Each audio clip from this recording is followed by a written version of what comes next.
Bismillahirrahmanirrahim. Assalamualaikum warahmatullahi wabarakatuh. Wilujeng enjing kasadayana kanggo murangkalih kelas 5. Patepang bisang ibu dina pangajaran bahasa Sunda. Dina danget ayeuna urang diajar ngeunaan mika weruh pupuh atau mengenal pupuh. Pupuh nyaeta karya sastra Sunda dina wangun puisi atawa ugeran. Disebut ugeran lantaran kabeungkeut ku guru lagu jeung guru wilangan. Guru lagu nyaeta sora engang panungtung dina unggal padalisan. Guru wilangan nyaeta jumlah engang dina unggal padalisan sarta katangtuan ngeunaan jumlah padalisan dina unggal pada.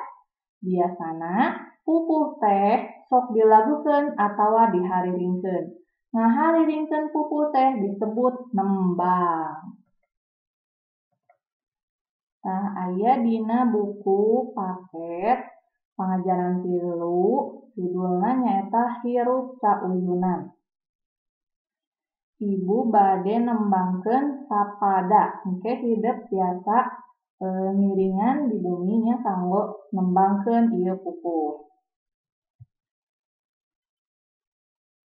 Lamun hayang rea elmu masa gilo bapangarti diri jembar pangabisa parigel pamake diri kudu getol ka sakola resep maca getol nulis.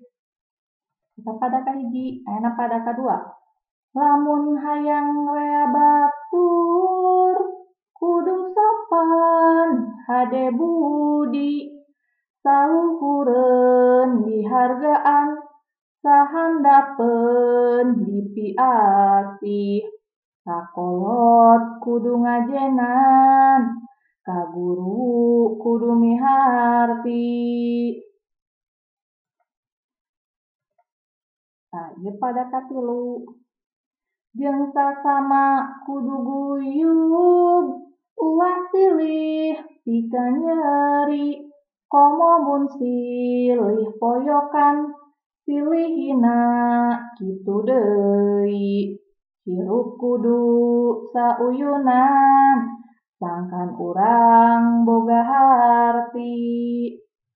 Pada kaopat, moal rugi hirup guyub silih asah, silih asih, silih asuh jeung sasama tata krama hade budi.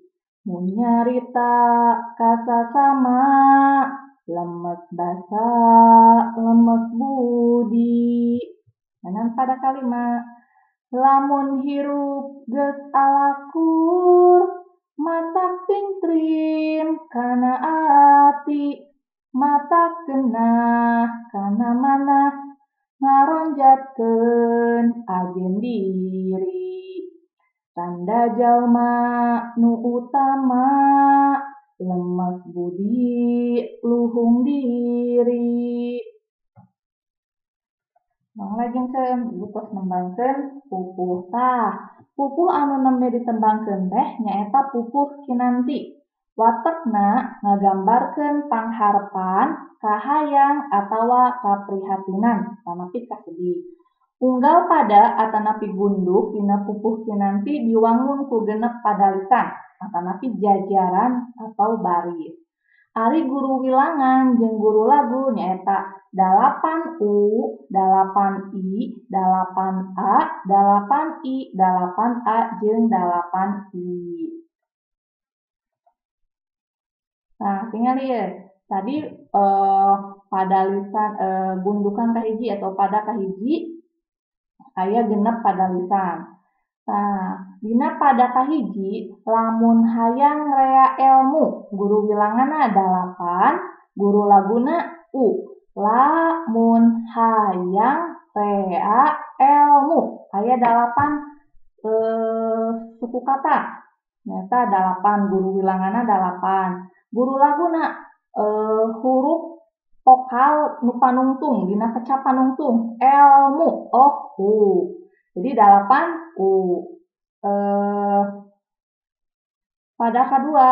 Pada lisan kedua masagi loba pangarti aya 8 ngang oge huruf panungtungna tanda huruf vokal nu panungtungna nyaeta i jadi 8 i. Pada katilu diri jembar pangabita 8 huruf vokal nu panungtungna guru laguna a jadi sa a.